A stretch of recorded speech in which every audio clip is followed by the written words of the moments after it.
Madame, Monsieur, bonsoir. Entretien ce soir reçoit Abel Elimbilobé, une personnalité, une figure de la vie politique qu'on ne présente plus, promoteur de la plateforme Kautal, ancien élu, il faut le dire, municipal pendant plus de 10 ans dans la municipalité de Douala 5e, ici dans la région du littoral, département du Vouri. On se saisit donc de l'année électorale de 2025 pour échanger avec lui sur les divers aspects de cette phase, on peut le dire, phase préélectorale, mais davantage à la faveur d'une déclaration dite de Douala. Une déclaration signée le 31 janvier 2025 par Anissé Ekané, Sambaka et Abel Elimbilobé. Abel, bonsoir. Bonsoir et merci beaucoup. Merci d'être là ce soir. Hein. Je peux la lire, on a 90 minutes. Dans quelques mois, en octobre 2025, aura lieu l'élection présidentielle au Cameroun. Comme il fallait s'y attendre, une multitude de candidatures s'est déjà déclarée. Manifestement, la poursuite d'une telle démarche nous conduirait sans aucun doute, à cause de la dispersion de nos énergies et de nos voix, à un énième échec retentissant. Chers compatriotes, pour éviter cet échec, un certain nombre d'hommes politiques et de la société civile patriote, héritiers de la dynamique de l'Union pour le changement en 92, ont entrepris un certain nombre de démarches pour casser cette spirale de la défaite. Chers compatriotes, nous avons décidé de réunir un certain nombre de ces candidats de l'opposition. Dans un cadre de concertation, nous allons les convaincre. Nous allons tout faire pour créer une dynamique d'une candidature forte de l'opposition. Nous le ferons sur des bases autant objectives que politiques. Chers compatriotes, cette initiative n'a de chance de réussite que si le peuple de l'opposition lui apporte un soutien militant. Nous comptons sur vous, patriotiquement, fait à Douala le 31 janvier 2025. D'abord, vous reconnaissez dans cette signature, Abel? Bien sûr que oui. D'accord. Et Dieu seul sait jusqu'à quel point l'histoire vous saura gré. Parce que, comme nous terminons ce texte en disant que nous ne valons rien si notre peuple n'adhère pas. Le peuple du changement existe. Les gens qui ne veulent plus du président Biya et du RDPC, ils existent. Les chiffres nous montrent qu'ils existent. Ils n'arrivent pas à s'exprimer correctement. Et parce qu'ils n'arrivent pas à s'exprimer correctement, ceux de nos compatriotes qui soutiennent le régime, qui trouvent que le régime gouverne bien, se retrouvent à être plus nombreux à s'exprimer que ceux qui sont mal à l'aise avec ce régime. Je vais vous donner un exemple.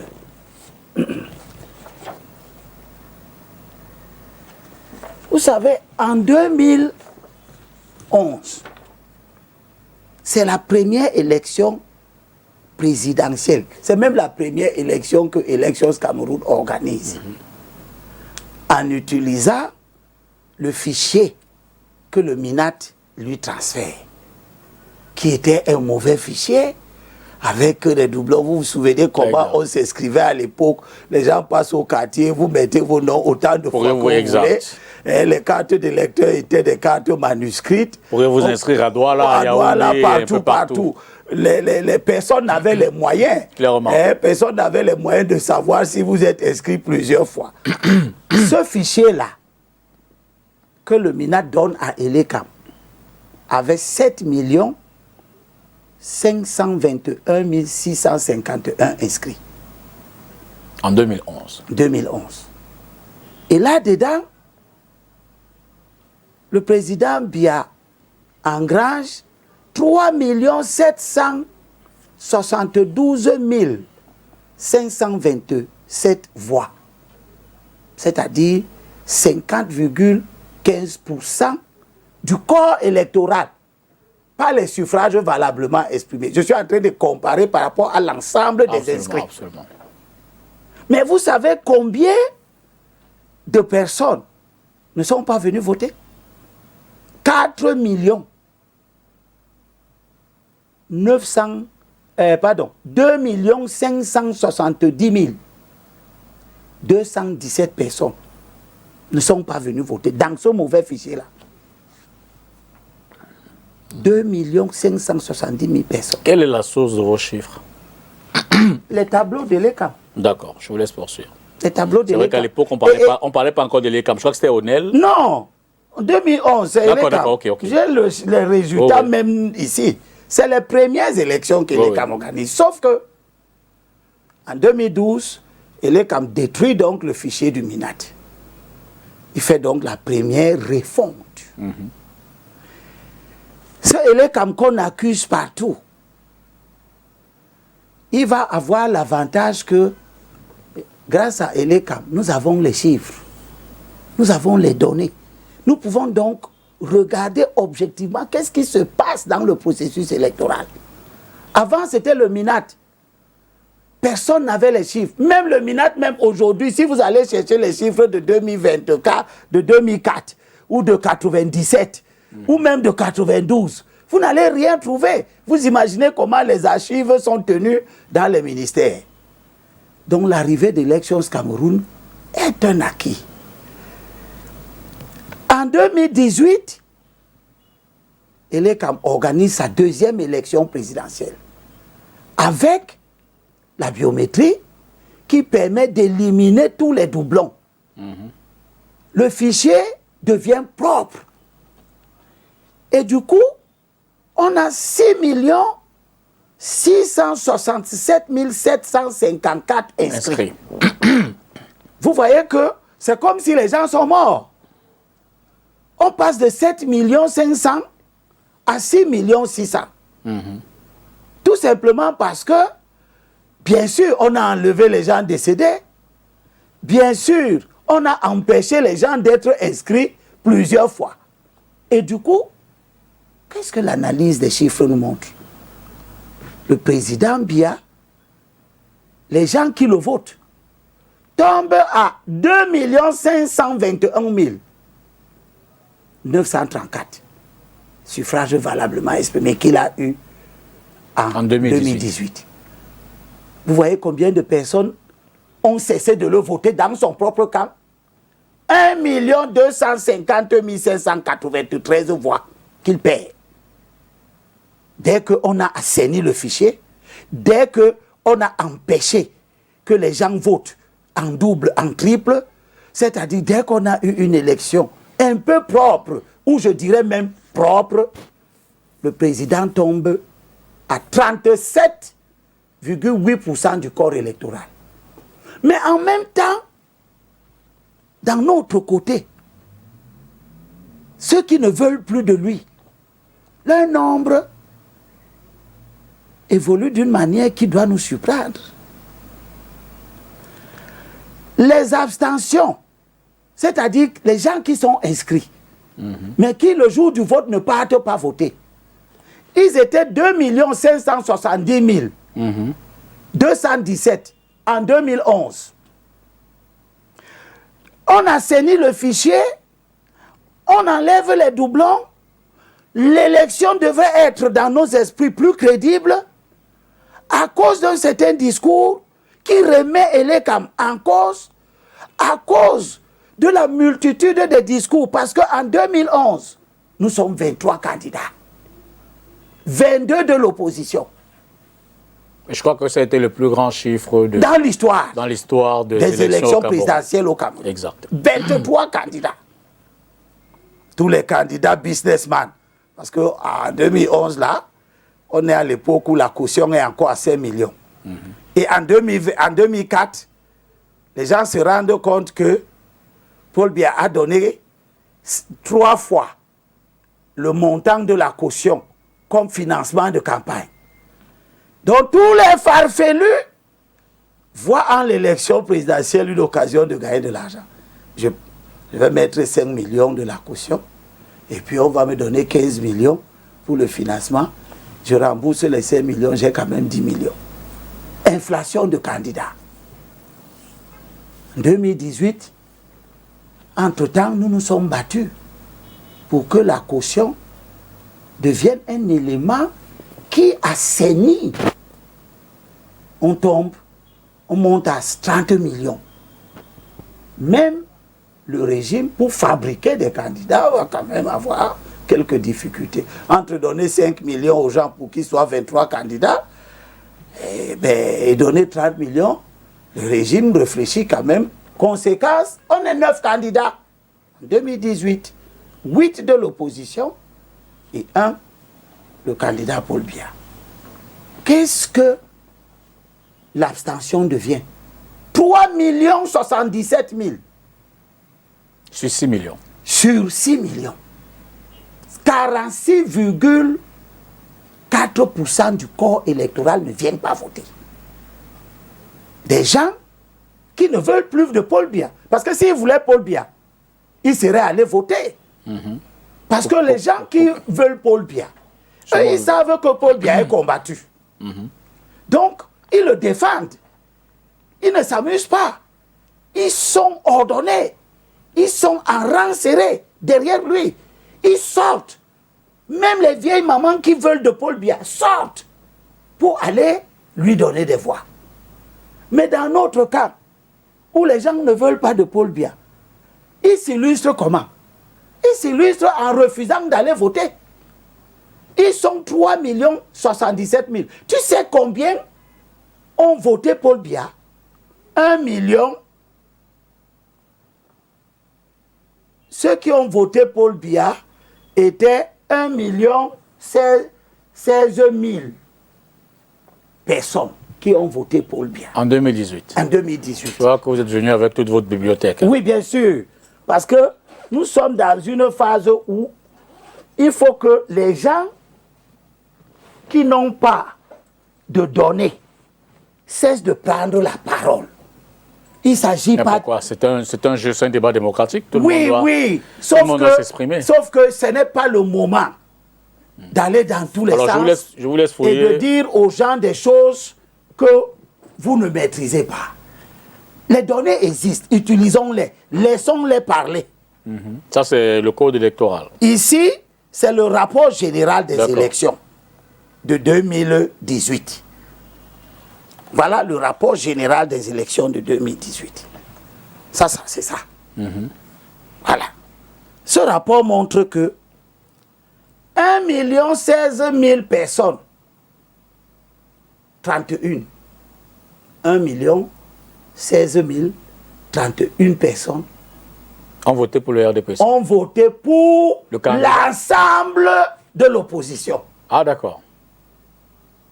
Sur les 6 667 754 personnes du corps électoral, Paul Biya, son camp qui est discipliné, serré, a engrangé 2 521 000 voix.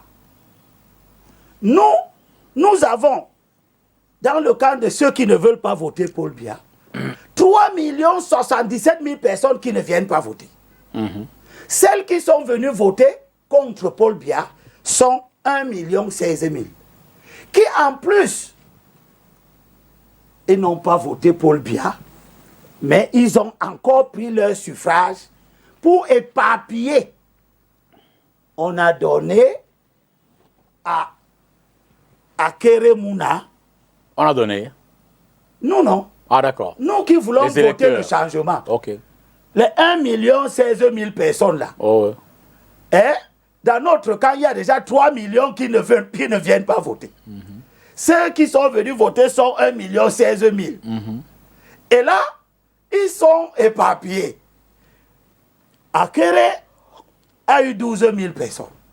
12 000. Bon, il faut rappeler que Akere Mouna, la veille de l'élection, a retiré sa candidature en faveur de Maurice Kamto en 2018. Non. Voici ces chiffres. Non, je veux dire que dans les bureaux de vote, il faut remettre en contexte. Dans les bureaux de vote, ces bulletins n'ont pas été retirés. Voilà. Mais solennellement, il a annoncé qu'il soutenait... l'élection a l'élection est organisée conformément à la loi. Je suis d'accord. Mais Akere le savait. Oui, je suis d'accord. Donc, mais il n'est pas mauvais. Cette manœuvre-là était une manœuvre de désordre. Il n'est pas mauvais de le rappeler. Non, vous avez raison. Pour d'ailleurs dire aux gens que si vous voulez désister, vous avez un temps où vous devez désister. Si vous ne désistez pas avant l'impression des bulletins de vote, quand l'État a déjà dépensé l'argent pour... Donc il faut le relever pour dire que cet élément peut quand même aussi avoir influencé ceux qui voulaient le soutenir, ceux qui voulaient reporter leur voix. Faute à qui? Non, je suis d'accord avec vous. C'est ça le désordre. Non, je suis d'accord avec vous. Oui, vous êtes en train de montrer... C'était de remettre en contexte. Vous êtes en train de montrer, donc, entre autres, les désordres. Il ne va pas aller jusqu'au bout, mais il ne quitte pas à temps. Il attend la veille pour dire « je ne suis plus là », tout en sachant que, en réalité, ces bulletins seront là, parce qu'il connaît la loi. Il sait que au moment où il est en train de dire qu'il ne part pas, ces bulletins sont déjà dans les centres de vote. Mais comme je dis, cette manœuvre peut influencer le choix des électeurs. Bien sûr que oui. Toute manœuvre qui est dans le bon sens influence les électeurs. Celle qui est dans le mauvais sens influence. Toutes les manœuvres ont un impact. Je vous laisse poursuivre de votre démonstration. Donc. Il a donc pris 12 000 voix. Perdu. Voilà 12 000 voix du changement qui n'ont pas servi au changement. Puis, Matomba a engrangé 19 704 voix qui ne sont pas allés chasser Paul Biya. C'est des voix dans les 1 million. Nous sommes déjà 1 16 000 seulement. La grande partie de nos rangs n'est pas venue. À cause de quoi? De notre propre désordre. Parce que quand on fait le désordre comme ça, on croit que nos compatriotes nous apprécient. Ils regardent tous les dimanches, tous les jeudis. Aujourd'hui, notre émission, c'est jeudi, non? Ils te regardent, hein? Tout le monde te regarde. Et chaque fois, on entend des discours divergents, des discours qui ne convergent pas, qui n'augmentent pas la capacité de mobilisation à chasser Paul Biya du pouvoir. Et les gens regrettent et se découragent. Le processus ne les intéresse pas. Ils ont été 3 77 000 à dire que comme c'est comme ça, restez avec vos choses. Quand vous allez devenir sage, on viendra. Entre-temps, les quelques-uns qui sont venus, eh bien, Ndifor, de regretter mémoire, sorti de son église, qui ne fait pas la politique, qui n'est jamais intervenu dans la vie politique, nulle part. Les gens ont quand même trouvé le moyen pour chasser Paul Biya, de donner leur voix à Ndifor. Peut-être qu'il a fait une belle campagne aussi. Il a eu 23 000 voix. 23 687. N'est-ce pas des voix perdues? Quand les gens votaient Ndifor. Ne nous y attendons pas, il n'est plus de ce monde. Non, ce n'est pas grave. Ce n'est pas lui qui m'intéresse en tant que tel. C'est le comportement même de nos électeurs. Parce que dans l'attribution des voix, quand je veux donner ma voix à l'élection, je suis en train de dire que je ne veux plus Paul Biya. Mais en même temps, si je donne ma voix à Dipita, c'est parce que je crois que quelqu'un d'autre aussi va donner à Dipita, quelqu'un d'autre encore, et Dipita, par rapport à son comportement, par rapport à sa trajectoire, par rapport à la façon dont il nous inspire confiance, par rapport à sa moralité, etc., il va avoir les voix des autres. C'est une promotion. Donc, Dipita pourra gagner. Tu ne fais pas la politique, tu fais le journalisme. Quand tu viendras en politique, on verra. Vous vous occuperez de moi et vous allez me charcuter. Non. Pourquoi? On peut s'entendre et te donner. Donc, Ndifor, les gens, par légèreté, donnent leur voix à quelqu'un que eux-mêmes savent qu'il n'aura pas suffisamment de voix. Ils perdent les voix du changement. Voilà donc Ndifor qui s'en va avec 23 000 voix. on donne à Garga Aman 55 048 voix. Voilà Garga qui dit maintenant que même sur une civière, Paul Biya va gagner. Mais il a été candidat 2 fois déjà contre Paul Biya. Toi qui dis que sur une civière, même si Paul Biya est couché sur une civière, c'est lui qui gagne. Pourquoi toi tu étais donc candidat contre lui? Ça montre que les gens qui regardent Garga faire auraient dû se rendre compte que ce candidat-ci n'est pas sérieux. Mais les gens lui ont quand même donné 55 000 voix. Si vous prenez déjà les 55 000 voix de Garga, vous ajoutez les 23 000 voix de Ndifor, 78 000. vous ajoutez les 19 000 voix de Serge Espoir Matomba, 92. vous ajoutez les 12 000 d'Akere, vous avez déjà plus de 100 000 voix perdues. Jetées en pure perte dans la poubelle. Puis vous allez donc ajouter dans cette poubelle-là les voix de Ndamjoya, qui est malade, mais qui décide quand même d'aller à l'élection. Il est affaibli, mais il va quand même mobiliser, très certainement, d'abord dans sa communauté, et ça donne que Ndamjoya s'en va avec 61 000 voix qui vont manquer dans la lutte contre le changement. 61 000 voix perdues. Puis, vous ajoutez maintenant les voix de Ossi, 118 000 voix. Puis, vous prenez les voix de Cabral Libi, 222 000 voix. Puis, vous prenez les voix de Kamto, 503 000 voix. Voilà, nous, 1 16 031 voix, comment nous les avons éparpillées.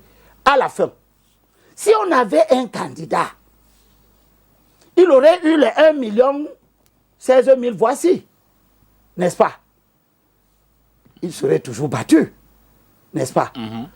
Mais, quand tu es battu avec 1 16 000 voix, et que le premier a 2,5 millions, tu es quand même plus proche, tu es plus sérieux.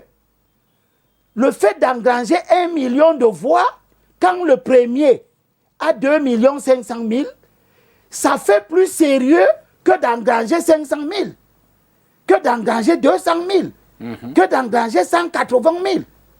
Donc, l'éparpillement du vote contestataire, c'est quelque chose qui nuit terriblement, terriblement à la victoire, au changement. Ça décourage nos électeurs. Quelques-uns qui viennent voter ne versent pas leur voix dans la même caisse. On partage, on donne un peu chacun selon ma tribu, selon mes amitiés personnelles, et ainsi de suite. À la fin, nous perdons. Conséquence, vous militez pour une candidature. Nous disons que nous ne sommes pas des candidats. Et nous sommes déjà en train de partir. Anissé, c'est l'un des acteurs de 92 qui ont travaillé pour qu'on ait une grande candidature forte. Dieu seul sait qu'ils ont bravé toutes sortes de suspicions, qu'ils ont bravé toutes sortes d'accusations. Mais ils n'ont empêché personne de se présenter. Mais ils ont eu Froundi, se sont mobilisés autour de lui, et l'histoire a retenu que Froundi a atteint le score de 37 ou de 39% selon les camps. Le camp du régime dit que Froundi a atteint 37%. Le camp de l'opposition dit que Froundi a atteint 39%. Il a gagné l'élection. Ce qu'il faut retenir, c'est que depuis ce temps-là, après l'Union pour le changement, personne n'a plus atteint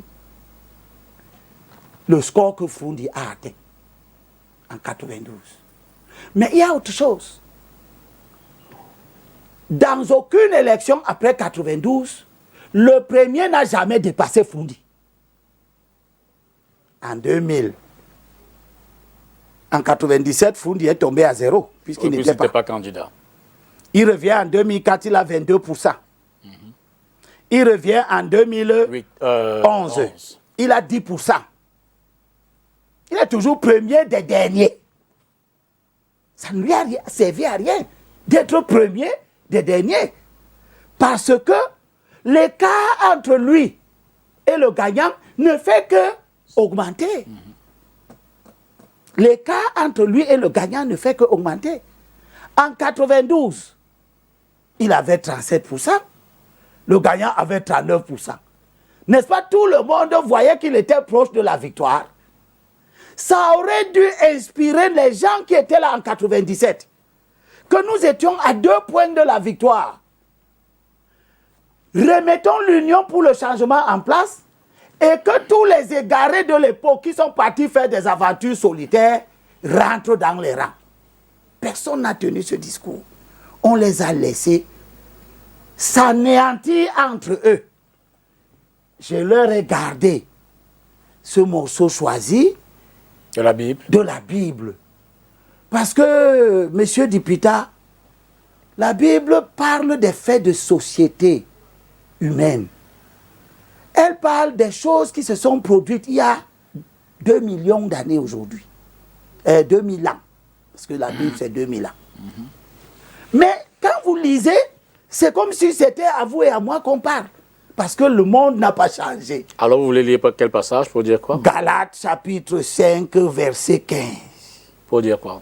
Paul parle aux chrétiens de Galates en leur disant, si vous continuez à vous mordre et à vous dévorer les uns les autres, prenez garde que vous ne soyez anéantis les uns par les autres. C'est-à-dire que la source de votre anéantissement, elle n'est pas hors de vous, elle est dans vous, dans le comportement. Donc, 92, nous sommes à 2 points de la victoire. En 97, l'éparpillement gagne les rangs. Vous savez combien le deuxième de 97 a eu? L'écart entre le premier, Paul Biya, et le deuxième de 97 s'est creusé. Foundi est revenu en 2004. Il est tombé à 22%. Il y avait plus de 20 points. Plus de 20 points. Il est parti d'un écart de 2 points. Pour un écart de plus de 30 points, mais parce qu'en 2024, il y avait 67% par là. Quand Foundi est à 22. Donc à peu près 40 points d'écart. On revient en 2011. Au moment où la lutte, la difficile lutte de 90, la longue lutte qu'on n'a plus jamais faite dans l'histoire de notre pays, à part le Mali, qui a débouché sur la tripartite. Elle-même a débouché sur un accord politique de base, la limitation des mandats. Au moment où elle doit donc prendre effet et assurer à la nation une alternance pacifique qui pouvait se passer à l'intérieur du RDPC. Parce que le gagnant pouvait être du RDPC. Qui pouvait aussi être dans l'opposition. Dans tous les cas, tout le monde aurait pu gagner. C'est-à-dire, le peuple gagne le changement de dirigeant, le RDPC gagne le changement du dirigeant, même si ce n'était pas l'opposition, on aurait eu l'alternance. Abel.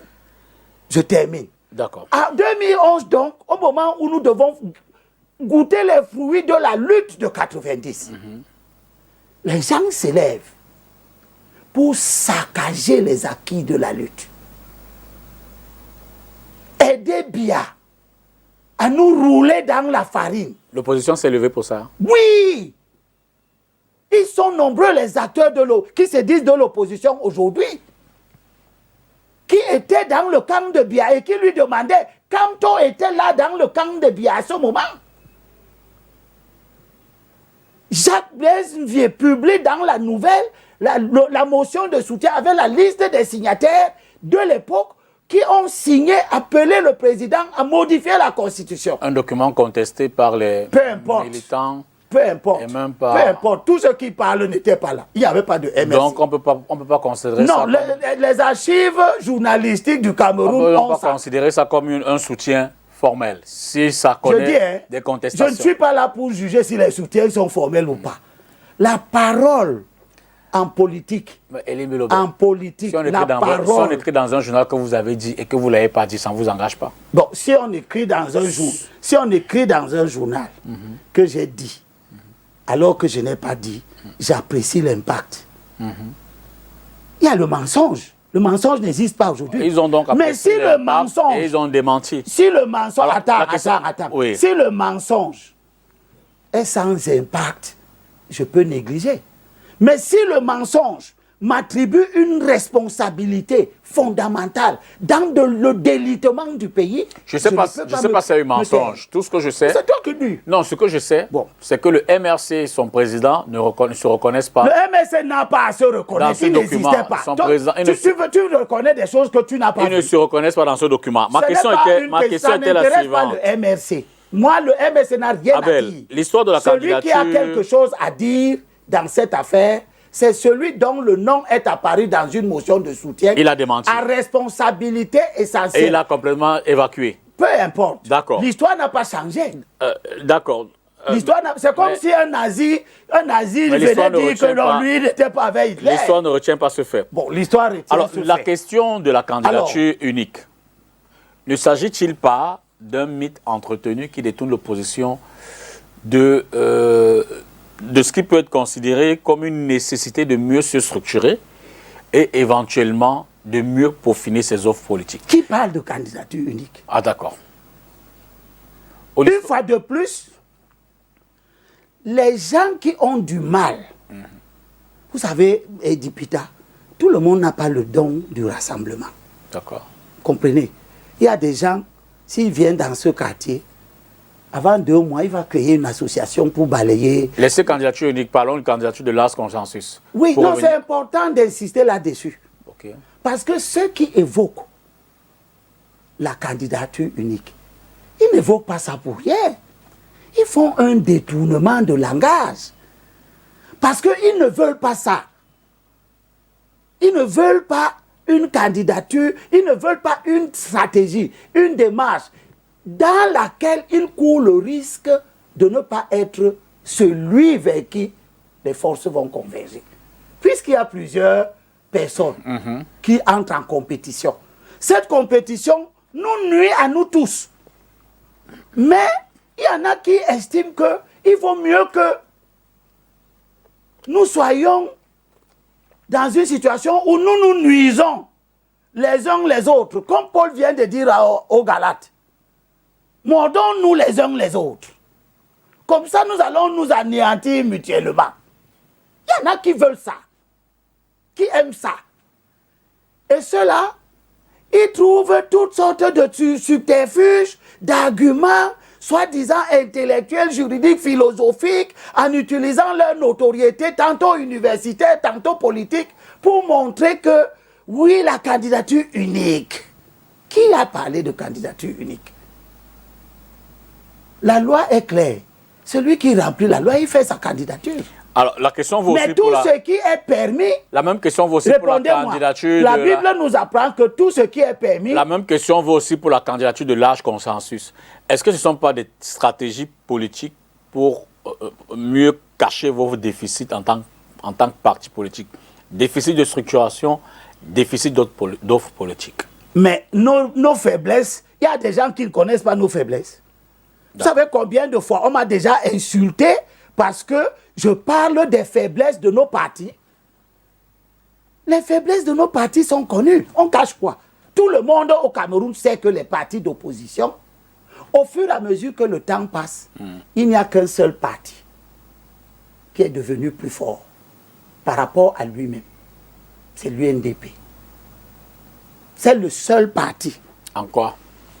Qui, au fur de 92 à aujourd'hui, Pourtant, a augmenté substantiellement ses gains politiques. pourtant, de 92 à aujourd'hui, il a perdu en termes d'élus. De 68, je ne sais pas combien, peut-être aujourd'hui. Oui, tu as raison. Ça aussi, nous allons évoquer ça. Ça montre que la courbe d'évolution des partis est quasi décroissante pour tous les partis. D'accord. Quand tu prends l'UNDP, 68 députés au départ, il est aujourd'hui à 7. Il n'y a aucun moment où il est monté à 70. Il descend. Il est même passé à un moment à 0 avant de revenir à 7. Oui. Quand tu prends le SDF, 97, 43 députés, puis 22, puis 16, puis 18, puis 5. Si tu prends l'UDC, relativement constant, à 4. Depuis tous les scrutins. Qu'est-ce que ça préjuge? Ça préjuge que les nouveaux venus doivent se dire que c'est probablement ça le destin d'un parti d'opposition. C'est-à-dire que tu commences à 5 ou à 6 ou à 10, et puis au fur et à la deuxième élection, tu avais 5. Les nouveaux venus peuvent aussi se dire que si vous n'avez pas réussi à remonter la pente, ils auront suffisamment de stratégie. Non, chacun peut se dire ce qu'il veut. Quand tu prends les statistiques, il y a des analyses subjectives, il y a des analyses objectives. Si dans un ensemble de 10 personnes, 9,5 se sont comportés comme ceci, tu es libre de dire que oui, mais moi je peux faire autrement. Mais les statistiques montrent que la tendance sera ceci. Alors vous êtes mis Alors je reviens sur ce que j'étais en train de dire tout à l'heure. Tous ces partis, nos faiblesses sont connues. Ce qui n'est pas connu, c'est que ces partis faibles n'acceptent pas qu'on dise qu'ils sont faibles. Les dirigeants se gargarisent, ils accusent la fraude électorale qui est un échappatoire. Est-ce qu'il n'y a pas fraude? Est-ce que ça n'a pas d'impact? Est-ce qu'ils n'en sont pas victimes? Tu sais, quand tu parles de fraude avec moi, tu es en train de parler avec quelqu'un qui a annulé les élections. D'accord, raison de plus. J'ai annulé les élections en 2007. Raison de plus. J'ai participé dans le SDF. Donc vous êtes très à bien... annuler les élections législatives. Vous êtes très bien placé pour confirmer que c'est un, nous c'est un avait fait tapé réel. à Vouri-Est à la majorité absolue. Nous avons rassemblé les preuves. Ce n'était pas du bavardage. D'accord. Il n'y avait pas encore le Conseil constitutionnel. C'était la Cour suprême agissant. Donc ceux qui parlent de fraude ne sont pas sur un vilain chemin. Ceux qui parlent de fraude, ils n'ont jamais mis sur la table les pièces à conviction. N'empêche... Si je me mets à dire partout que Dipita vole, j'ai la même crédibilité que celui qui a dit que Elimbi vole et il a fait condamner Elimbi au tribunal. D'accord. Moi, j'ai fait condamner le RDPC. On a annulé l'élection législative de 2007. Et nous sommes revenus. Puis a convoqué un nouveau corps électoral. Et nous avons tapé le RDPC. On est passé premier avec 49% des suffrages valablement exprimés. C'est comme ça que Nietzsche devient député pour la première fois. 2 sièges. Sur Vouri-Est, qui a 4 sièges. Nous avons pris 2. Nietzsche et Nkembe.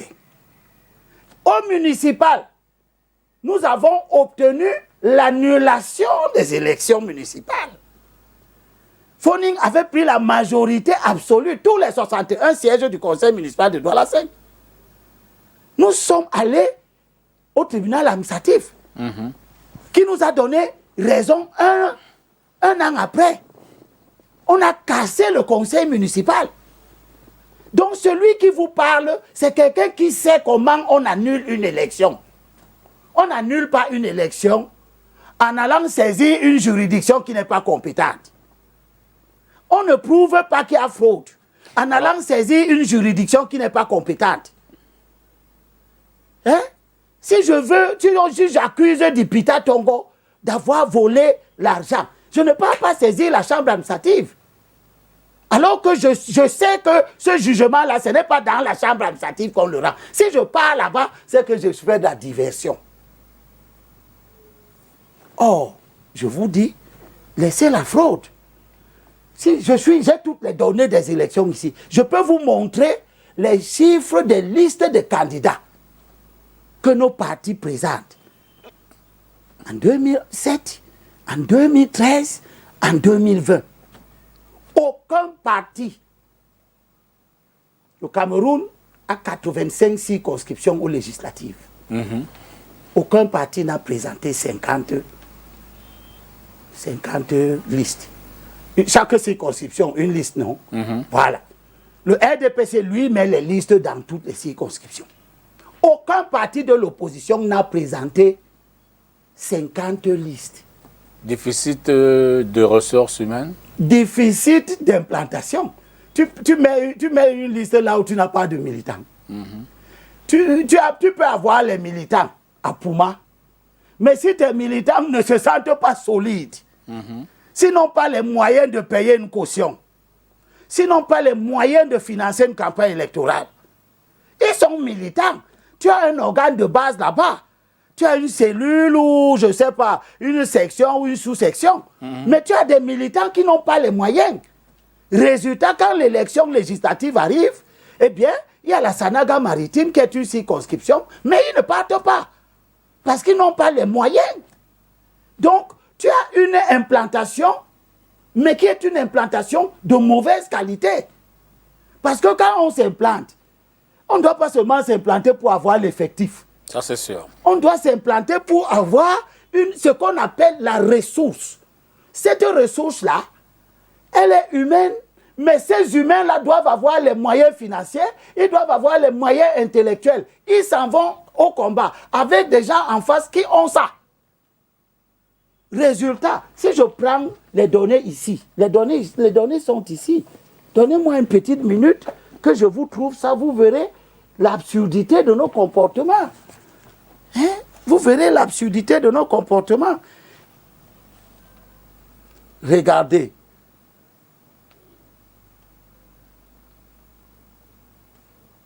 Alors, sous ces cas, bon, je préfère prendre quelque chose de... Là, c'est pour démontrer quoi? Pour démontrer la faiblesse. D'accord. Ben, pour démontrer la faiblesse. Alors, on va gagner en temps. Oui, essayons d'évoluer. Voilà.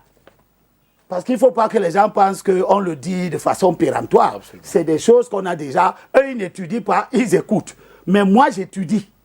Moi, je compte le nombre de listes que chaque parti a présentées. Alors, est-ce que tu sais que en 2020 ici, il y avait 17 circonscriptions au Cameroun où aucun parti d'opposition n'avait déposé une liste? Les élections locales. Aux élections législatives, il y avait 17 circonscriptions où seul le RDPC avait déposé des listes. Ça faisait 32 sièges. Dans votre analyse, dans votre diagnostic, comment justifiez-vous justement qu'il y ait cette difficulté de l'opposition à faire un large rassemblement pour présenter un candidat qui représenterait le maximum de partis? Je vous ai dit tout à l'heure que le seul parti dont le bilan global rendu à aujourd'hui où toi et moi nous sommes assis ici est positif, c'est l'UNDP. Je ne suis pas militant de l'UNDP. Je ne serai même jamais militant de l'UNDP parce que j'ai cessé de militer dans les partis. Mais ça ne m'empêche pas, quand j'analyse les causes de l'échec, de regarder la vérité. Le premier mal, tu viens de demander qu'est-ce qui empêche. Première chose, les gens n'aiment pas la vérité. Tu es faible. Les gens, tu es faible, tu as 5 de moyenne. Quelqu'un a 12 de moyenne. On doit te supplier d'accepter que 5 de moyenne est mauvais. On ne va pas te supplier. On t'impose ça parce que c'est ça qui est la vérité. L'UNDP, au moment où je suis assis ici, contrôle 17 villes. Est-ce que tu le savais? Que l'UNDP contrôle 17 villes. tu sais ce que j'appelle contrôler une ville? Avoir des élus aussi. Non, ce n'est pas avoir les élus simplement. C'est avoir le maire. C'est avoir le maire.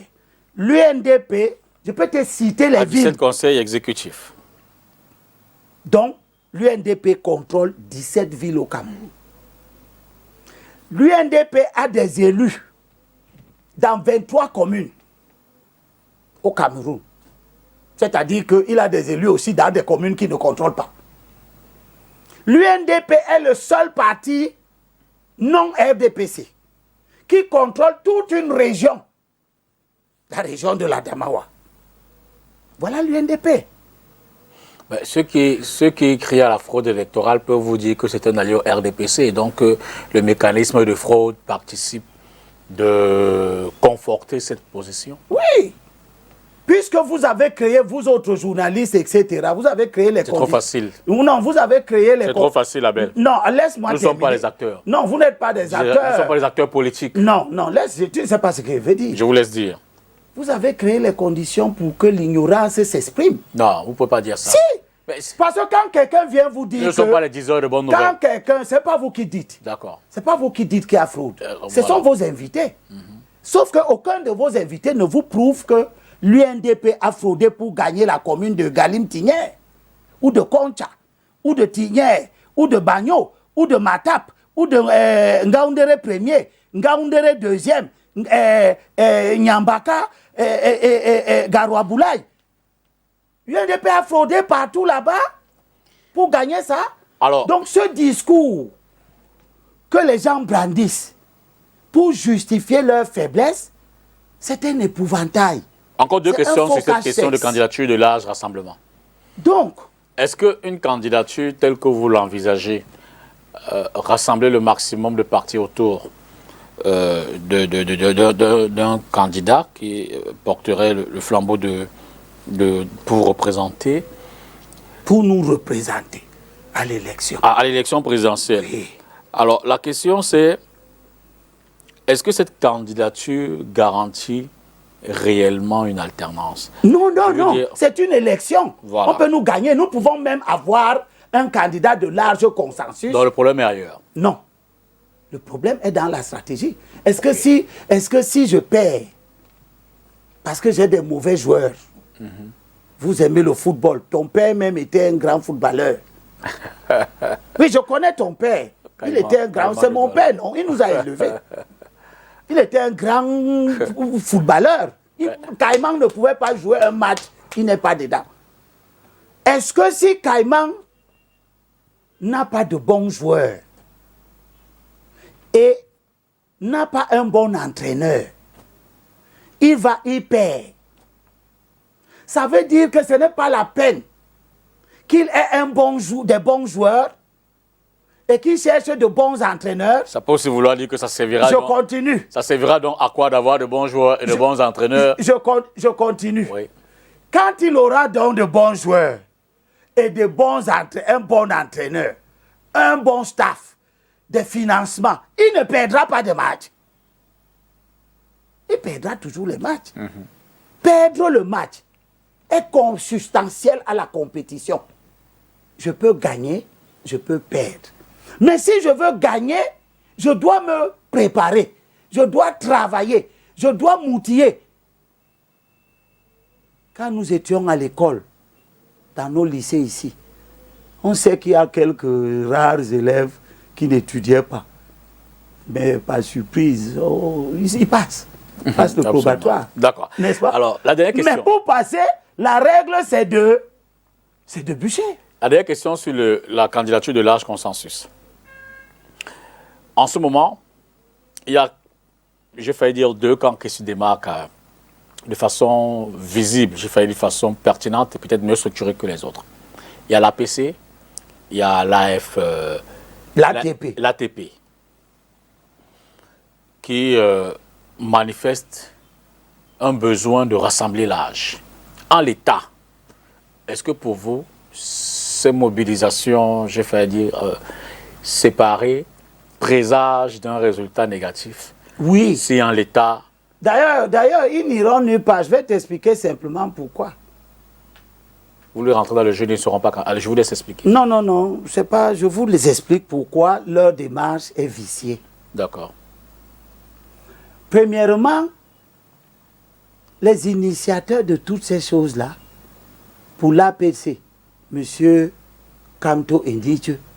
L'initiateur, c'est Jean-Michel Nietzsche. Ok. Il a associé. Il a associé. Il a demandé à Kamto de le rejoindre et Kamto a accepté. Ok. Jean-Michel Nietzsche, pourquoi il n'a pas fait ça en 2018?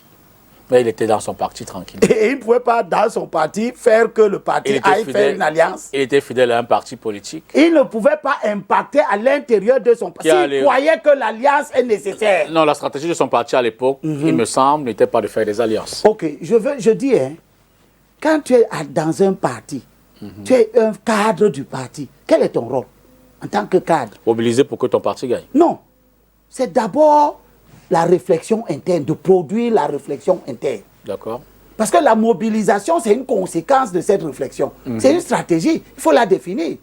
Je ne comprends pas.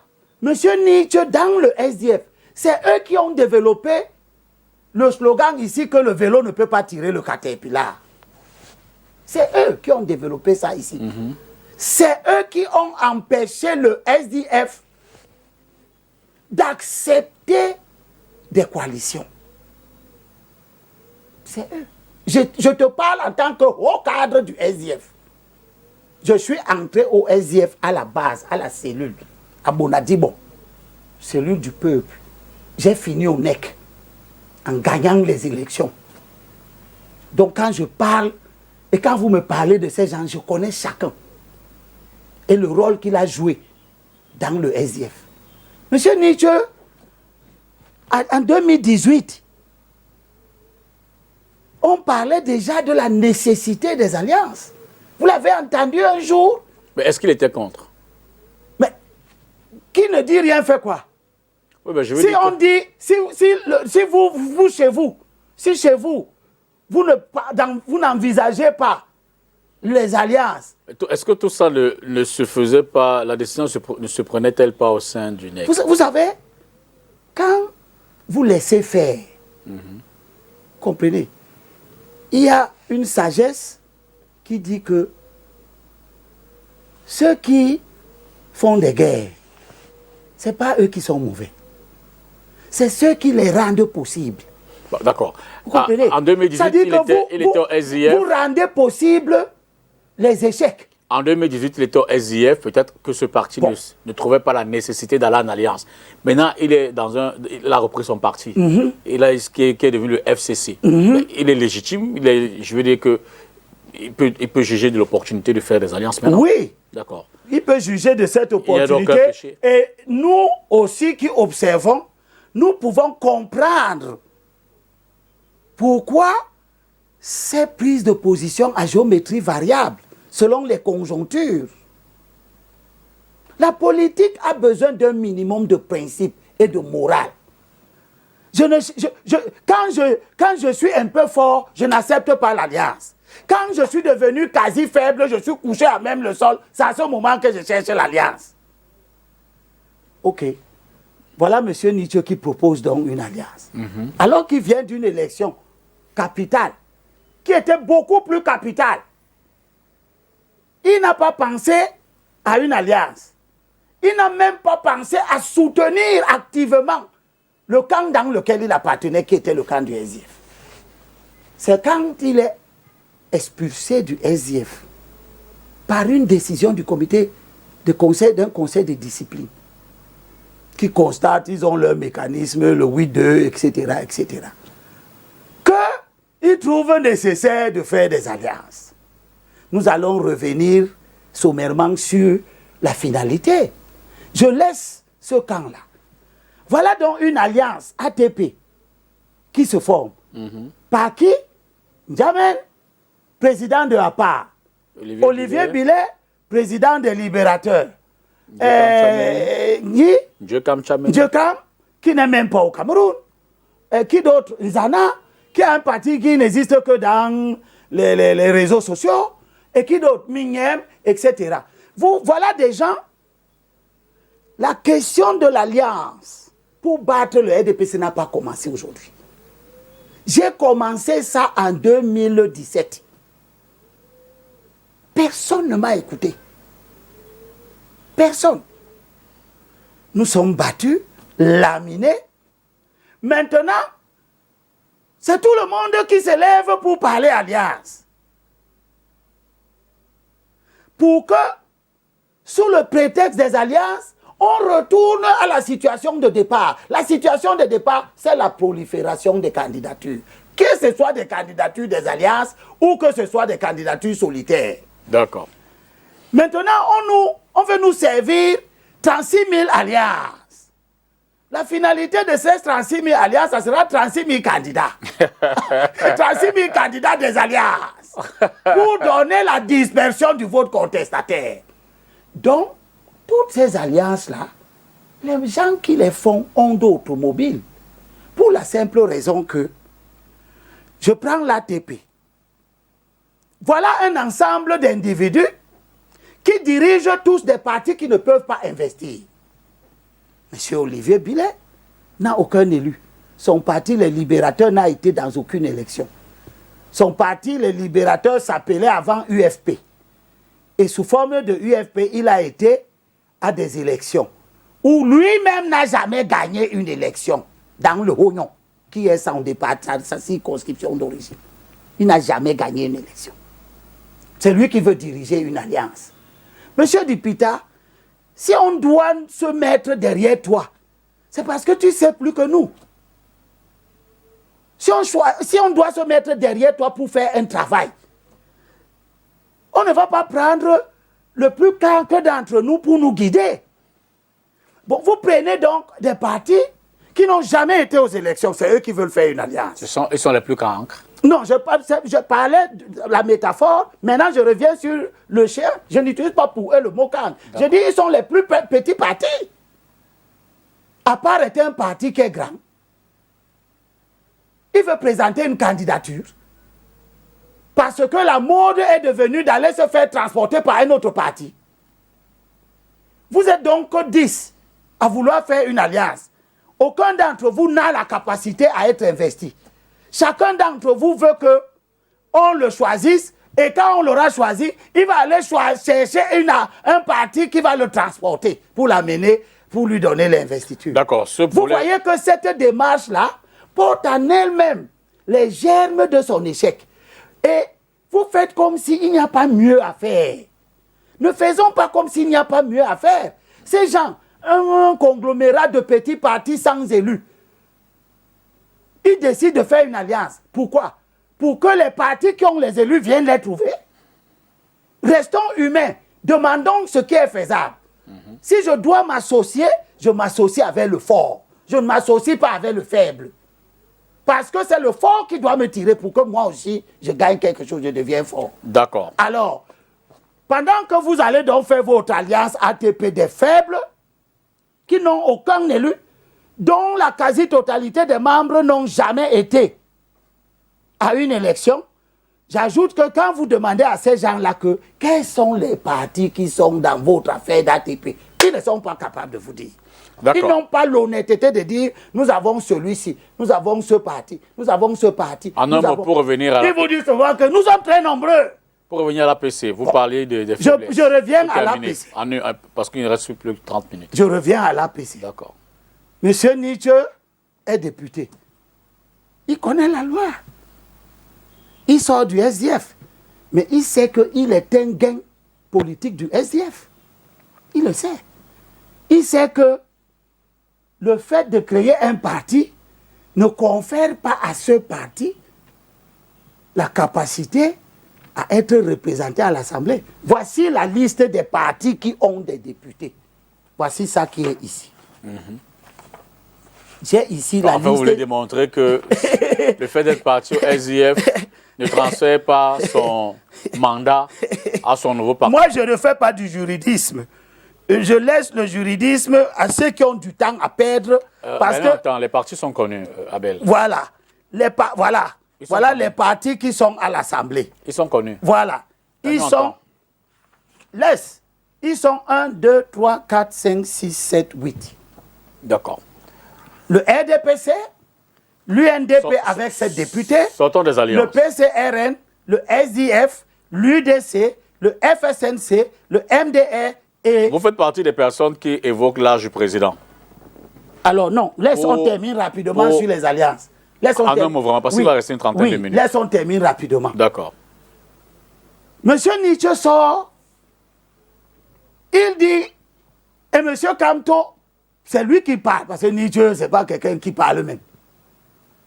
Oh, je suis avec Nietzsche, donc Nietzsche peut m'investir. Il ne dit pas que cela. Hein.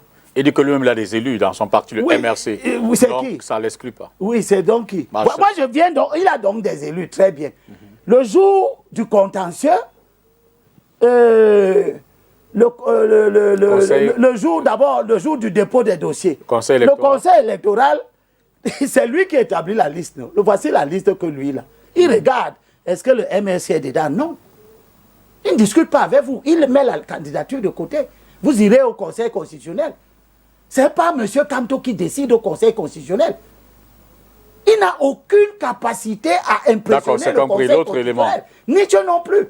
Donc quand ils vont arriver au conseil constitutionnel, le conseil constitutionnel va demander à l'Assemblée nationale. Il y a un parti là-bas qu'on appelle le FCC. On va lui dire non. Terminé. Il va demander au MINAT. Il y a un parti qui a des élus. Vous payez l'argent à un parti qu'on appelle FCC. Non.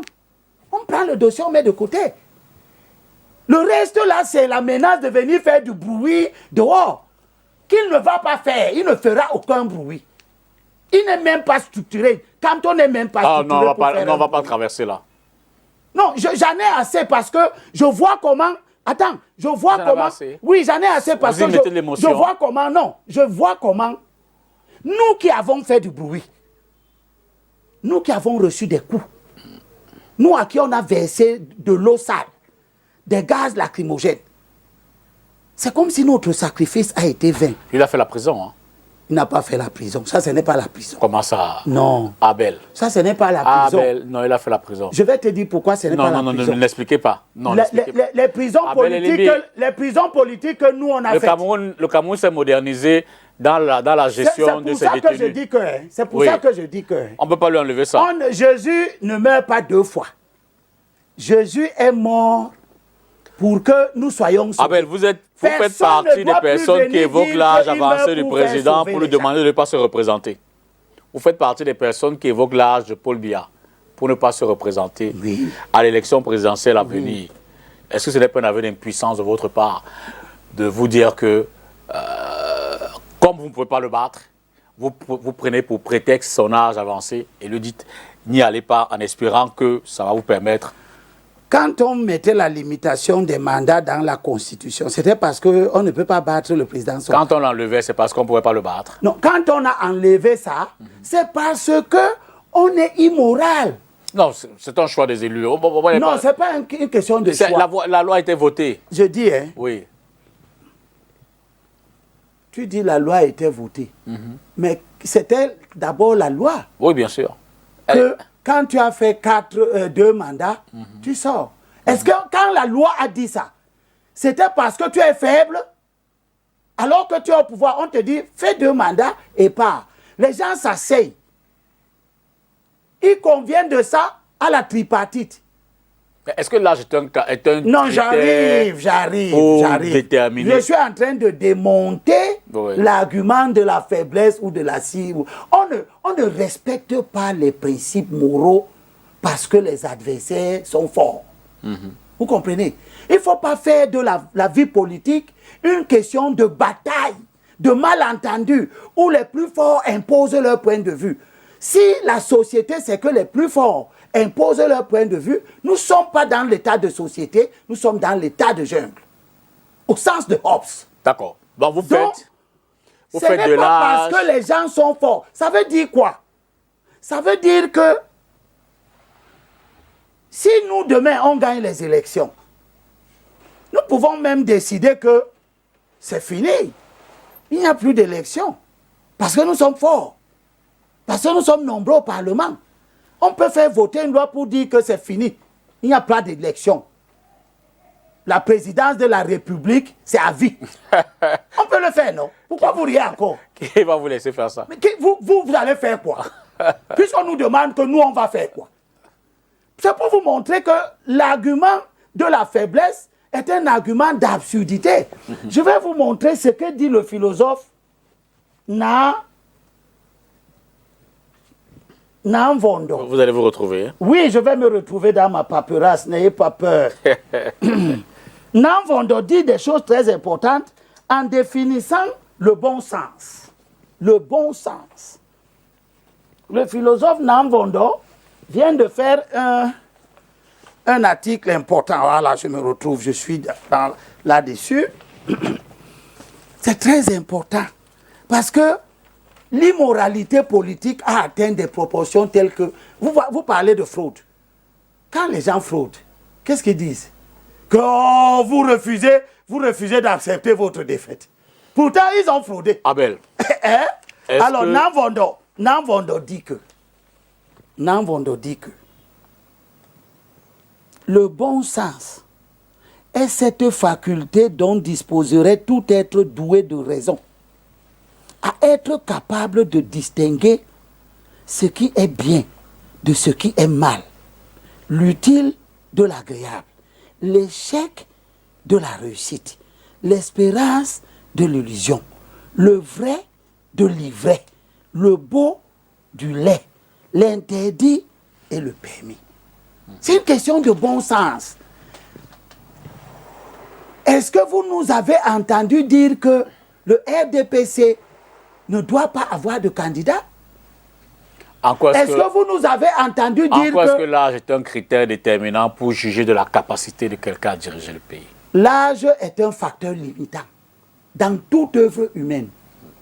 L'âge est un facteur limitant. Est-ce que vous, là où vous êtes assis devant moi, vous assurez que vous aurez les mêmes aptitudes quand vous aurez 100 ans? N'empêche que... non, vous aurez les mêmes aptitudes que le candidat du RDPC reste un candidat redoutable, tout au moins de par leur stratégie de maillage.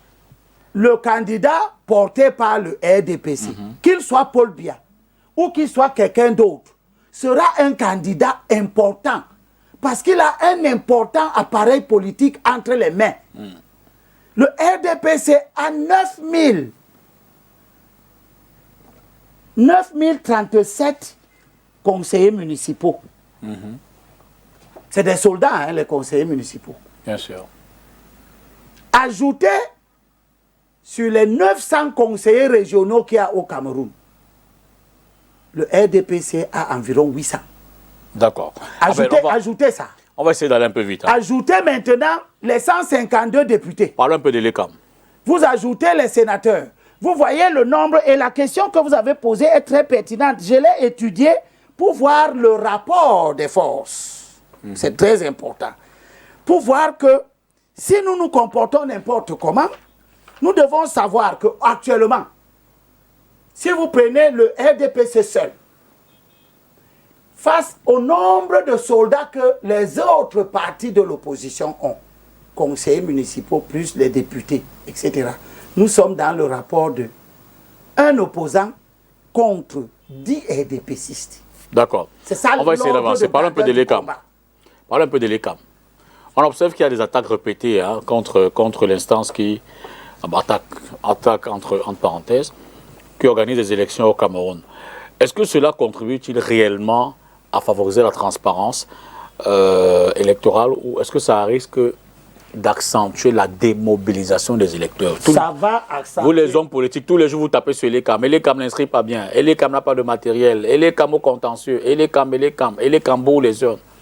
Est-ce que vous n'êtes pas en train de faire campagne contre le mécanisme de vote face à vos électeurs? Non. Y a-t-il pas appel à la démobilisation? Si. Lorsque vous dites tout le temps que le système ou alors l'ECAM n'est pas... On ne fait pas campagne contre le système. On démobilise nos électeurs. Voilà. Il faut que tous ceux qui parlent là le sachent. Je vous ai donné l'évolution de l'abstention. En 2011, l'ECAM vient d'arriver.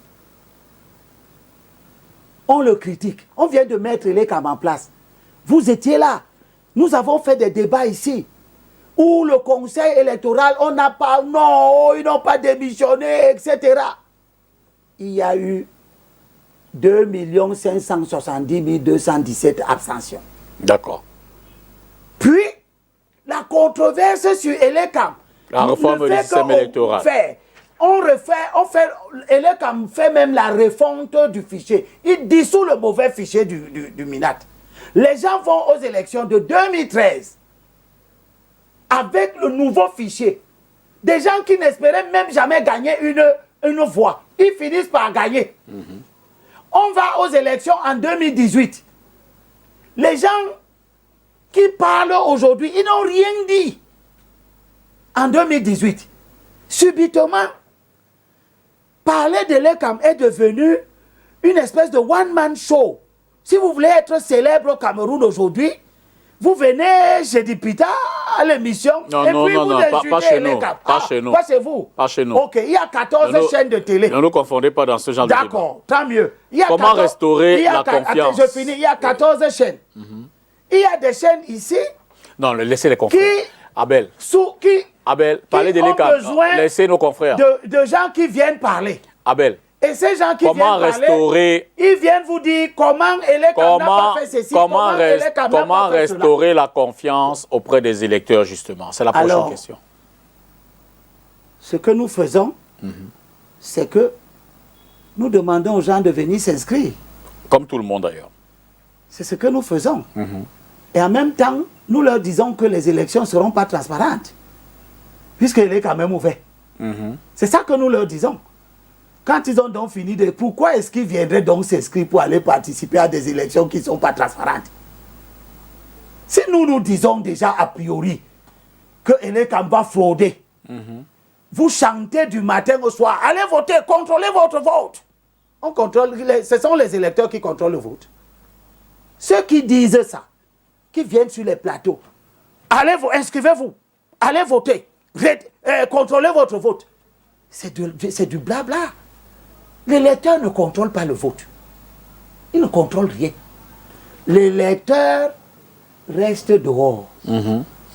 Il constitue le public devant lequel le dépouillement doit se faire. Le vote et le contrôle du vote sont définis dans le code électoral. Ça existe dans le code électoral. Et c'est là le travail.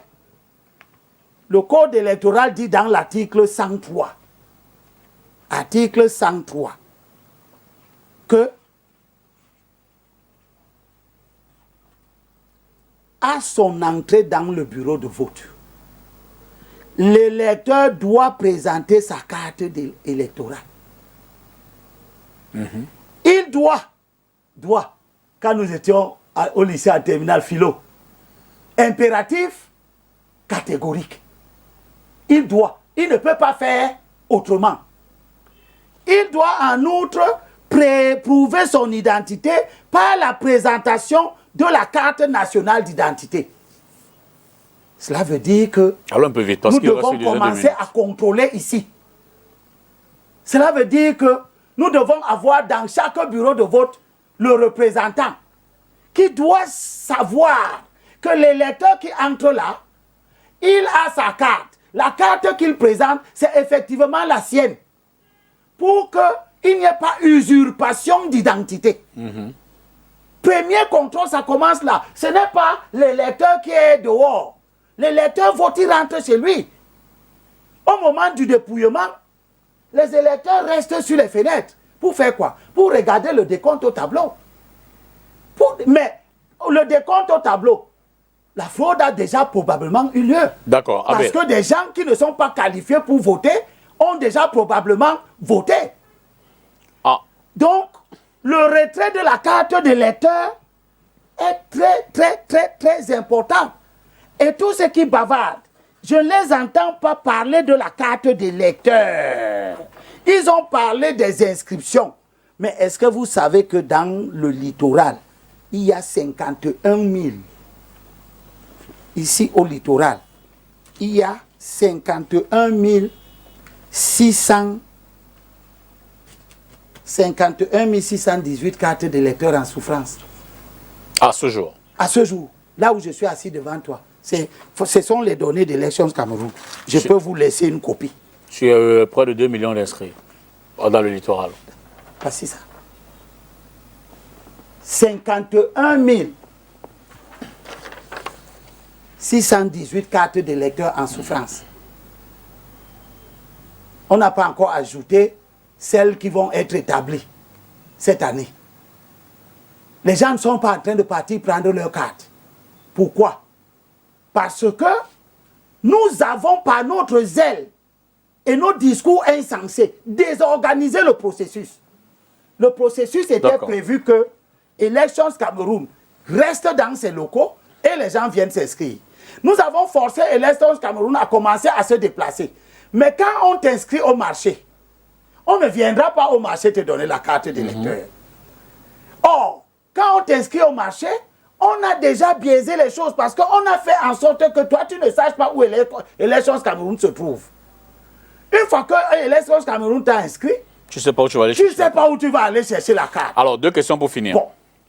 Donc, nous avons aujourd'hui, vous entendez un de ces turiféraires agités, illuminés, que je vois sur les plateaux, qui vient vous dire, j'étais dernièrement dans un plateau. Vous venez régler vos comptes de plateau. Non, non, non, je suis en train de vous dire que ces illuminés nous mettent dans des fausses pistes qui nous amènent droit à l'échec. Le principe, je viens de lire là, qu'il faut avoir sa carte d'électeur et la carte nationale d'identité. Pas le permis de conduire, pas la carte professionnelle, pas le passeport. Et vous avez un illuminé qui dit, et il est du MRC, il dit en pleine télévision aux gens, allez voter avec vos récépissés. Tu vois ça? Là où la loi dit, à l'article 70, ça, ce que je te dis là, ça s'est passé sur LTM mercredi. Hein, ouais, ah ben vous n'avez pas réglé vos... Non, non, non, je suis en train de... Je veux que... Moi, je n'ai pas vu ça. Écoute, c'est des pas millions toi, de... Non, mais ne réglez pas... Parlez-nous du code. Oui, je te parle du code. Ne réglez pas vos problèmes avec d'autres... Le code dit que, article 70, alinéa 3 et 4, il est délivré à chaque électeur nouvellement inscrit. D'accord. Non, c'est très important.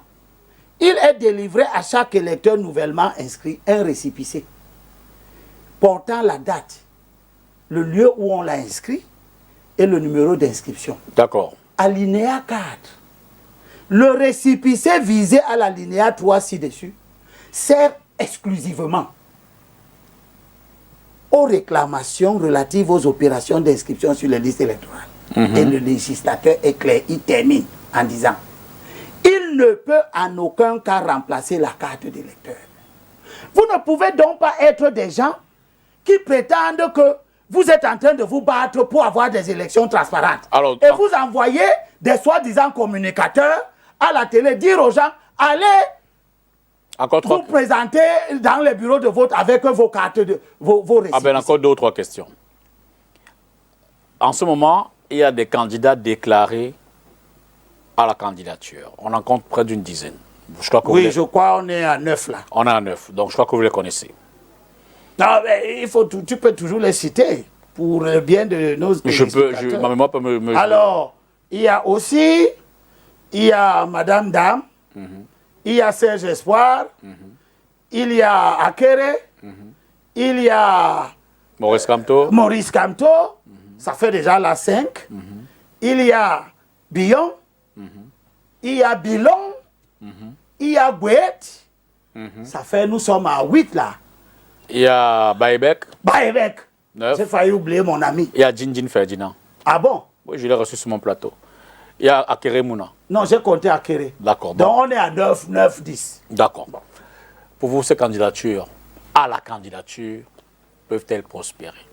Il y a beaucoup qui doivent s'arrêter. C'est ça même le sens de notre initiative. Pour que ils se parlent, que certains s'arrêtent.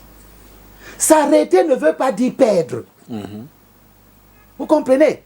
Parce que la victoire que nous cherchons là, si nous l'obtenons, elle ouvre d'autres perspectives pour lesquelles on aura encore de la place pour beaucoup d'entre nous. sur la liste, qui doit s'arrêter, qui doit continuer? Alors, nous, on a dit dans la déclaration de Douala que on les invite sur des bases objectives et des bases politiques. Tous ces candidats ne sont pas logés à la même enceinte. Il y a des candidats sans problème. Ils n'ont aucun problème.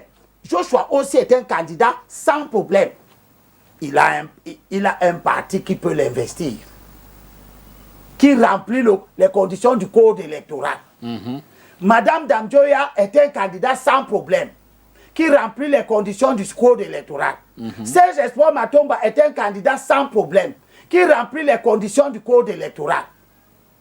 Maintenant, Akere est un candidat de la société civile, qui n'a pas de parti politique, et qui s'est entendu depuis avec le parti Univers, qui a décidé de le prendre comme son candidat. Le parti Univers remplit les conditions du code électoral. Il est d'ailleurs à sa deuxième expérience, puisque c'est ce même parti, dans les mêmes conditions, qui avait porté Cabral Libye. Voilà des candidats qui n'ont pas de problème. Puis tu as des candidats à problème. Ils prononcent leur candidature, mais quand on leur demande qui va vous investir, ils ne disent rien. Si N'Djamène est candidat, qui va l'investir? Si Olivier Billet est candidat, vous allez lui poser la question, qui va t'investir? Parce que son propre parti ne peut pas l'investir. Pourquoi tu ne poses pas la même question pour aussi? Parce que aussi tu sais qu'il a un parti qui peut l'investir. Le monsieur Maurice Kamto, la question se pose, qui va l'investir? FCC. Parce que le FCC n'est pas son parti. Si son parti, M. Kamto était candidat en 2018, vous avez entendu une question. Pourquoi? Mais est-ce que... Je répondais moi aussi, même comme c'est vous qui posez les questions. En 2018, Maurice Kamto a dit je suis candidat. Vous avez entendu un tintamarre. Pourquoi? Parce que son parti pouvait l'investir. C'était simple, clair, net. Ça n'a donné lieu à aucun débat au Cameroun. Il est parti aux élections. Il a eu 14%. Mais Bion, je suis bien placé, je suis bien en droit de dire, Bion aussi est candidat. Qui va l'investir? Bion est un élu, non? Mais on n'a pas dit que si tu es un élu, tu es candidat. C'est pas ce que le code électoral dit. Le code dit que le parti te présente. Ou bien tu es indépendant. Ça veut dire que tout candidat doit être soit un indépendant, soit un candidat présenté par un parti. Et le code électoral complète à l'alinéa 3 de l'article 121 que si ton parti qui te présente n'a pas des élus, tu as la même condition que l'indépendant. Donc, si M. Bion, maire adjoint à Douala 5, il dit qu'il est candidat. Alors, je suis en droit de demander qui va t'investir. Il ne va pas me répondre. Il va commencer, non, je serai candidat. On est à 6 mois. D'accord. Il va aller lever l'argent. Et on va lui demander que, mais tu lèves l'argent, tu es candidat. Il y a également cette actualité autour du PCRN. Le MINAT qui reçoit le président fondateur, Robert Conan, qui lui-même a déjà annoncé le soutien du PCRN au président Biya. La justice qui reconnaît Cabral Libye comme président de ce parti-là, et Cabral, lui, s'est déjà dit candidat, partant pour il s'est déclaré candidat pour cette élection. Est-ce qu'on ne va pas vers un contentieux? Mais bien sûr. Il ne faut pas qu'on se comporte comme si on ne connaît pas. Bon, je rappelle qu'au PCRN, le MINAT a fait un appel. Je vous laisse poser. Il ne faut pas se comporter comme si on ne connaît pas nos adversaires. Les gens ne doivent pas faire comme si... Parce qu'eux, ils sont arrivés en politique aujourd'hui. La politique a commencé aujourd'hui. On connaît les méthodes du régime. Le régime, ce qu'il a veut faire là avec le PCRN, il a déjà fait ça par le passé avec l'UPC. Ça n'a pas commencé avec Atangandji. Ça a commencé avec Anzé Toungé, qui était Minat.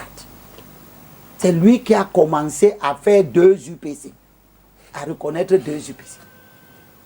Lui, il était même allé plus loin. Comme c'était le MINAD qui organisait les élections, il a même laissé que les deux UPC aillent aux élections avec des candidats différents. Donc, ces comportements n'ont pas commencé aujourd'hui. Qu'est-ce que cela veut dire? Cela veut dire que vous qui arrivez donc, vous devez vous inspirer du de passé. ce qui s'est déjà fait. D'accord. Alors, Donc, Cabral Libi est un candidat à problème. Son problème est différent de Kamto. Kamto, son problème c'est qui va l'investir. Le problème de Cabral Libi, c'est que s'il se fait investir par le PCRN que lui il tient, il n'est pas exclu que on lui colle un autre candidat. D'ailleurs, on lui a déjà collé un autre candidat, puisque le PCRN dit que son candidat, c'est... Donc, à votre niveau, nous qui voulons donc rassembler, est-ce que nous sommes bien fondés de nous rassembler autour des candidats à problème? l'appel de Parce qu'il y Douala, a des justement. candidats sans problème. L'appel de Douala, donc, quelle est votre démarche? Quelle est votre... Comment vous faites un appel à une candidature de large consensus? Quelle est votre méthode? La méthode, c'est d'inviter, premièrement, ceux qui objectivement peuvent être candidats. Il y en a qui ne peuvent pas. Dean, vous avez parlé de Dean. Vous croyez que quand je veux faire asseoir Kamto, je fais aussi asseoir Dean? Il a un parti. Son parti a déjà été aux élections. Il a l'argent. Il peut financer une campagne électorale. Tout le monde ne peut pas. Il ne faut pas que les gens fassent comme si il n'y a pas un ordre dans l'échiquier. Comme si l'échiquier est horizontal. Tout le monde est sur le même plan. Faux. Tout le monde n'est pas sur le même plan. Si je veux discuter politique ici, que je veux arranger les choses, je dois prendre Bion. Je le mets sur la table de discussion. Assis.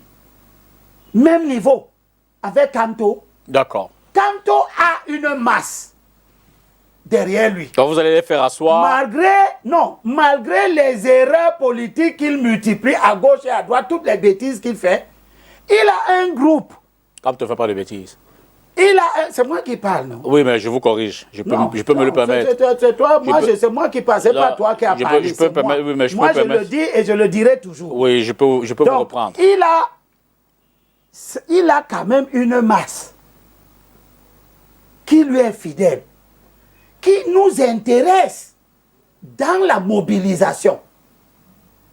Vous voulez lui prendre... On serait intéressé... Vous voulez lui prendre sa masse et l'abandonner lui-même. Pourquoi? On l'abandonne pourquoi?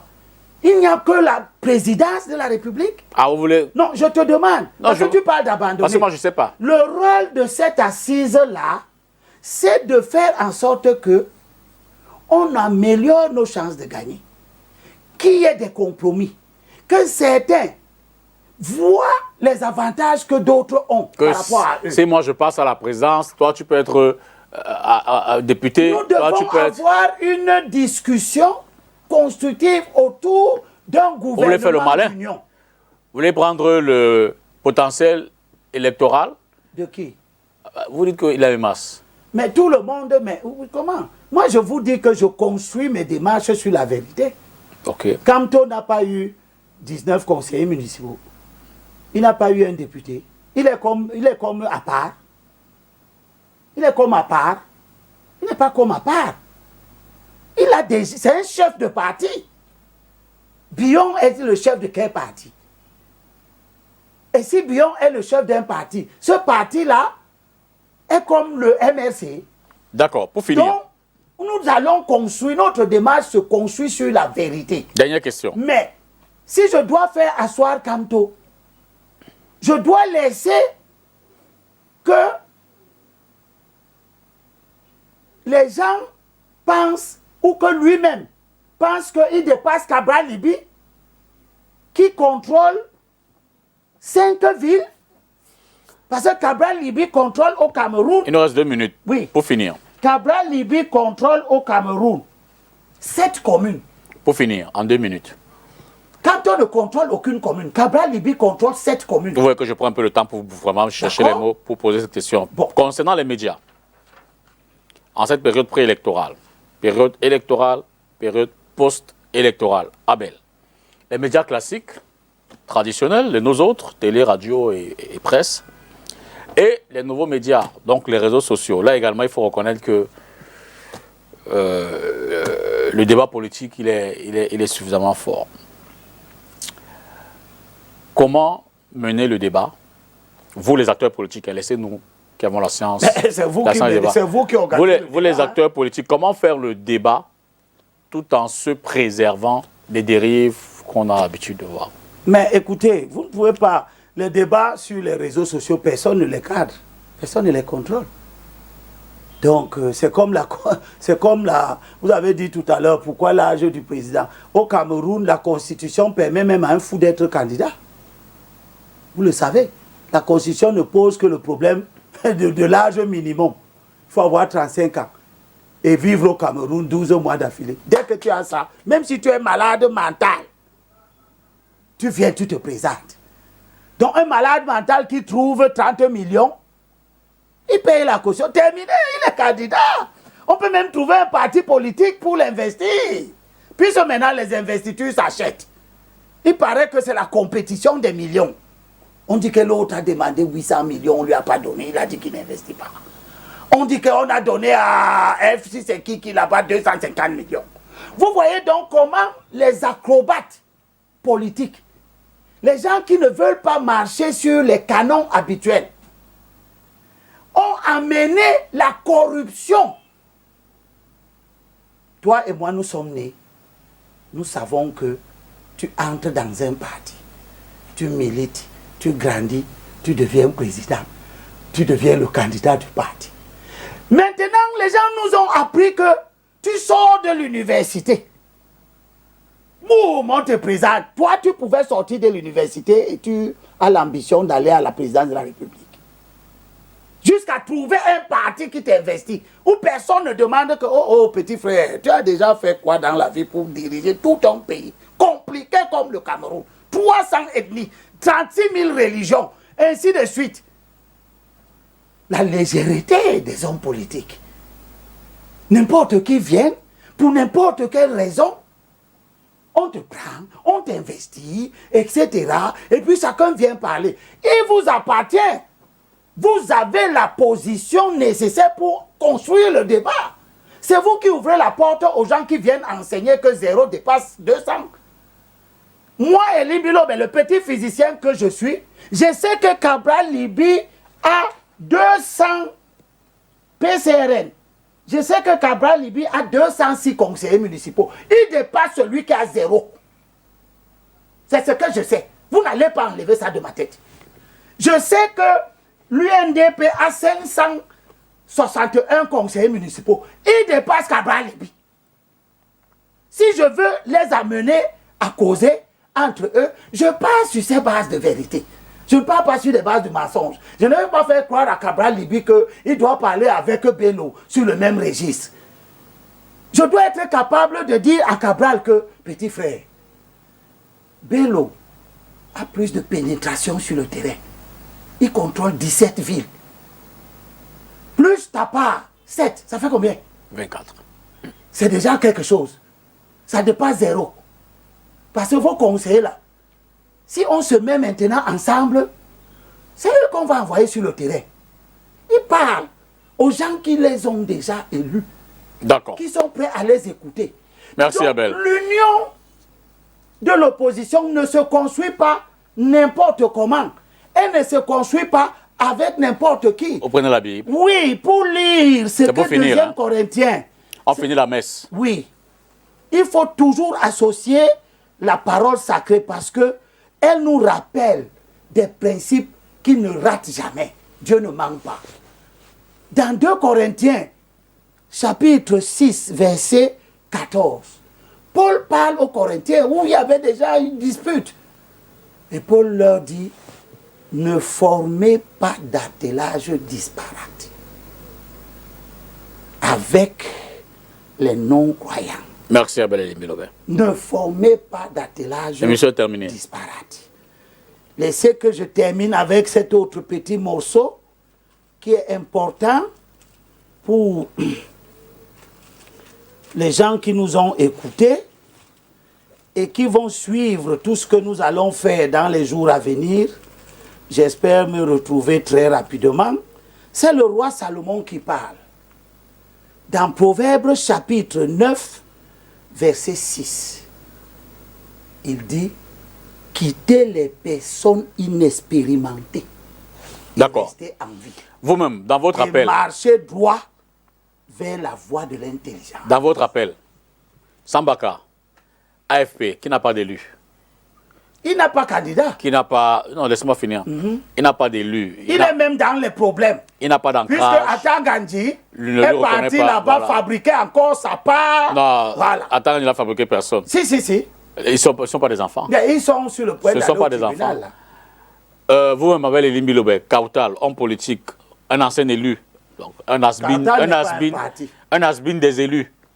Anissé Kane, dont l'ancrage n'est plus... vous avez quelle légitimité pour réunir ces acteurs et pour leur dire, les gars, essayons, messieurs, essayons de nous mettre ensemble pour aller contre le président Biya? Alors, c'est une question pertinente parce que si nous invitons des gens, ils peuvent dire, oh, ça c'est qui? Exact. N'est-ce pas? Ils peuvent dire que ça c'est qui? Au nom de quoi? Bon, au nom de quoi? En qualité de qui? Ça c'est une question d'état d'esprit de chacun. L'humilité, c'est ça qui joue. Moi, je suis 10 ans élu. Ce que j'appelle là, aucun d'eux n'a été élu 10 ans, à part aussi, et Madame Dan, qui savent que je suis dans le jeu. J'aurais pu être un candidat nuisible comme des tas de candidats nuisibles. Ce n'est pas 30 millions qui peuvent me manquer. Le RDPC même peut me donner 30 millions. Pour être nuisible. Pour être nuisible. Ils en donnent souvent. Ils ont donné en 2018. Ils ont fabriqué. Je ne sais pas. Toi-même. Si vous le dites. Tu vois des gens qui sortent. Ils ne sont pas encore mariés. Ils n'ont pas encore mangé. Mais ils ont 30 millions à jeter. Parce que les 30 millions là que les gens ont payé là. En 2018 là. Ils étaient 9 candidats. 8 de l'opposition. Il n'y a eu qu'un seul qui a été remboursé. Hein. Ouais. Kamto seul a été remboursé parce qu'il a eu 14. Parce que pour être remboursé, il faut dépasser 10%. Absolument. C'est Kamto seul. Tous les autres ont perdu 30 millions. Allez donc voir ceux qui ont perdu 30 millions. Toi, tu peux sortir de l'université, tu as 30 millions à jeter.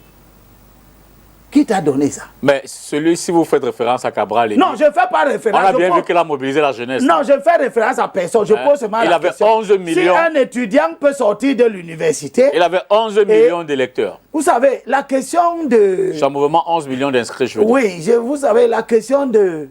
j'ai fait la collecte d'argent. Chacun peut vous expliquer la provenance de son argent en disant qu'il a fait la collecte. Non, vous voulez dire que l'appel à la contribution de Kamto, c'est pas... C'est récent, non? Mais tu m'interdis de dire des bêtises, que les gens font des bêtises. Dites des choses qui ne sont pas des bêtises, justement. Je veux dire donc, quel est l'intérêt pour un homme politique normal? Le Cameroun est un pays où aucune loi ne limite les plafonds de financement de campagne. Donc, je peux mettre 10 milliards. Bien sûr. Bon.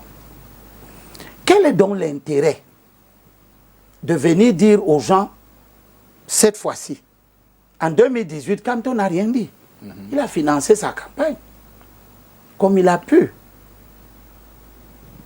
Cette fois-ci, alors qu'il est au cœur d'une controverse, il dit, j'ai 6 milliards à mettre. Il a besoin de 6 milliards. Oui, il a besoin de 6 milliards à mettre. Pour la présidentielle et les élections locales de 2026. À quoi ça sert? La présidentielle et les élections de 2026. À quoi ça sert? Financer la présidentielle et les élections locales de 2026. Je dis, à quoi ça sert de nous le dire? Ah, d'accord. À quoi ça sert de nous le dire? Depuis 92, quand tu as entendu un parti politique dire que mon financement, ma campagne électorale, j'ai besoin de... Qu'est-ce que vous entendez? Qu'est-ce que vous entendez avec cet appel? J'entends là-dedans un message qui est destiné aux fanatiques pour dire, vous voyez, j'ai plus d'argent que les autres. Imaginez un peu si tout le monde suivait cette voie. Si le RDPC se lève maintenant, il dit qu'il a 100 milliards pour sa campagne. Parce qu'il se lève là pour dire qu'il a dit 6 milliards. C'est pour dire que j'ai les moyens, je suis crédible. Je peux avoir ces moyens. Si le RDPC, si la crédibilité dépend donc maintenant de la masse d'argent que tu projettes de mettre, parce que ce n'est qu'un budget, que personne ne va contrôler. L'État, toi, Tongo, tu vas contrôler quoi? Tu n'as aucun moyen, c'est de l'argent privé. Mais qu'on veut utiliser comme un outil de propagande, dénaturer la vie politique. Cabral Libi peut aussi se lever demain, puisque vous lui attribuez déjà d'avoir collecté de l'argent. Cabral Libi peut se lever demain, il dit aussi que oh, moi j'ai 12 milliards, mon budget de campagne, ça sera. Donc, maintenant, on va apprécier les candidats en fonction de l'argent. En fonction de l'argent, des budgets fictifs. Merci Abel. Probablement mensongers, que chacun va évoquer parce que... Vous êtes dans un état d'esprit soupçonneux. Non, je ne suis pas soupçonneux. Je te montre la dérive de la démarche. Parce que notre adversaire, nous savons qu'il a plus d'argent que nous. Si nous allons sur ce terrain, ça veut donc dire qu'il est crédible plus que nous, puisque lui, il a plus d'argent, c'est connu. Mais si le RDPC dit maintenant que son budget, c'est 50 milliards, tous ceux qui font cette déclaration tapageuse, ils vont dire, oui, c'est l'argent public, oui, c'est l'argent nané. Pourtant, les gens sur qui vous comptez pour avoir vos 6 milliards, là, c'est les mêmes qui donnent au RDPC. Non. Et qui sont prêts à donner au RDPC 3 fois 4. Vous voulez dire que les soutiens du RDPC sont les soutiens du MRC? Et ils donnent en public et ils vous donnent en cachette. Non, vous ne pouvez pas démontrer ça, Abel. Merci pour l'émission. Merci d'être passé ce soir pour planter ce décor en cette période préélectorale. On espère que tout au long de cette période préélectorale et post-électorale, on aura... Moi, je vous remercie et je vous demande de nous aider. Non, on n'a pas vocation à aider qui que ce soit. Laisse-moi parler. Je vous demande de nous aider à faire en sorte que l'élection présidentielle soit un grand moment pour le pays. Et que dans un grand moment sensible, où la vie du pays est en jeu, je vous demande d'être circonspect sur la qualité des hommes à qui vous donnez la parole. Parce que, comme la Bible le dit, il y a beaucoup d'indisciplinés, de vains discoureurs, des gens qui abusent l'intelligence. Et Paul dit à Tite, il faut leur fermer la bouche. Merci, l'émission est terminée, Abel. Merci à vous à la maison. On recevait Abel Elimbilobé ce soir, jeudi. Entretien avec, c'était donc l'invité de cette semaine. Merci, bonsoir et à jeudi prochain.